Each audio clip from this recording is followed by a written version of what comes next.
Viewers, এই যে এটা হচ্ছে আমার সোলার পাম্প দিয়ে আজকে পানি উঠলাম। আমার যে এই ছোট দুইটা হাউস করছিলাম মাছের জন্য, কিন্তু পানি নষ্ট হয়ে যায়, 2-3 দিন পর পরই পানি পাল্টানো লাগে, কিন্তু আমার কোনো কিছু না থাকার কারণে পানি হাতে তুলতে হইতো। তো এই সোলার পাম্পটা কেনার পরে এখন মাশাল্লাহ কি পরিমাণ স্পিড উঠতেছে পানি দেখতেছেন। যে দেখছি আমার সোলার পাম্প 24 ভোল্টের 230 ওয়াট, আর উপরে 610 ওয়াটের একটা প্যানেল আছে লঞ্জির। মোটামুটি মাশাল্লাহ খুবই মানে স্পিড খুবই ভালো।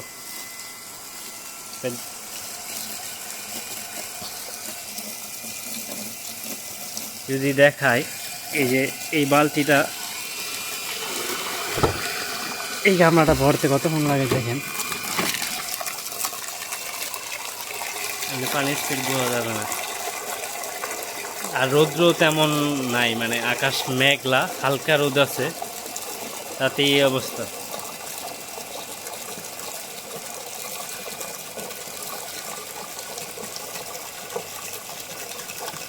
দেখছেন অল্পতে ভরে গেছে।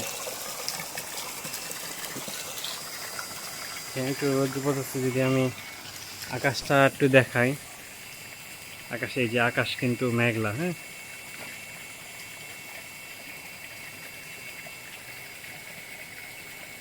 রৌদ্র মানে হালকা রৌদ্র আছে, মানে তাপ নাই রৌদ্রের। আর পানি মোটামুটি অনেক কমছে।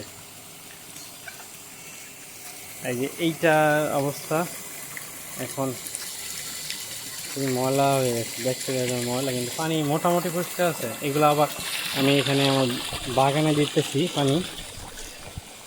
বাগানে এসে মাছের যেই বর্জ্যগুলো আছে, এটা গাছের জন্য খুবই উপকারী, এখানে দিছি অলরেডি। আর ওই সাইডে ধনিয়া পাতা, মানে আবার হচ্ছে বিলাতি যে হস, ওগুলা ইয়ে করছি, মোটামুটি ভালো।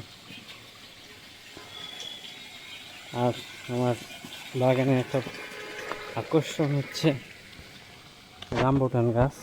চারটা রামবুটান গাছ কিনছিলাম।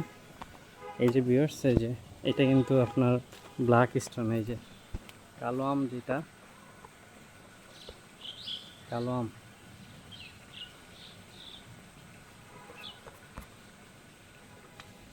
ওইদিকে তো অনেক গাছ আছে, ছাদে আছে আনারস ধরছে। ওই যে একটা ওইখানে একটা, এটা কি আম জানি না, মোটামুটি মাশাল্লাহ অনেক বড় হয়েছে আমটা। এটা কি ব্যানানা ম্যাঙ্গো না 4 কেজি আমি বলতে পারতেছি না, মাশাল্লাহ অনেক বড় হয়েছে।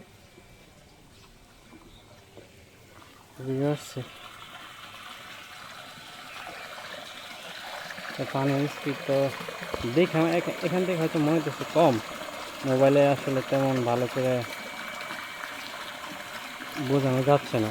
তবে আমি স্যাটিসফাইড যে সোলার প্যানেলটা কিনলাম, এটা আমার কাজে লাগছে। আর বাসাতে তো ফ্যান লাইট চলতেছে। আর যদি আমি এইটা লাগাই তাহলে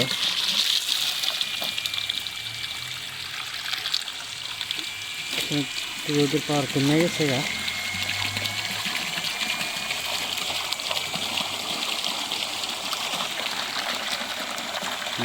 ওইটা মানে হচ্ছে আমি এটা খোলা যায়, এটা দিয়ে খোলা যায় না। এটা হচ্ছে 1 ইঞ্চি দিয়ে, হ্যাঁ এই যে 1 ইঞ্চি পাইপ দিয়ে দিলাম। এখন মোটামুটি হ্যাঁ, এখন মনে হয় মানে বেশি আসতেছে।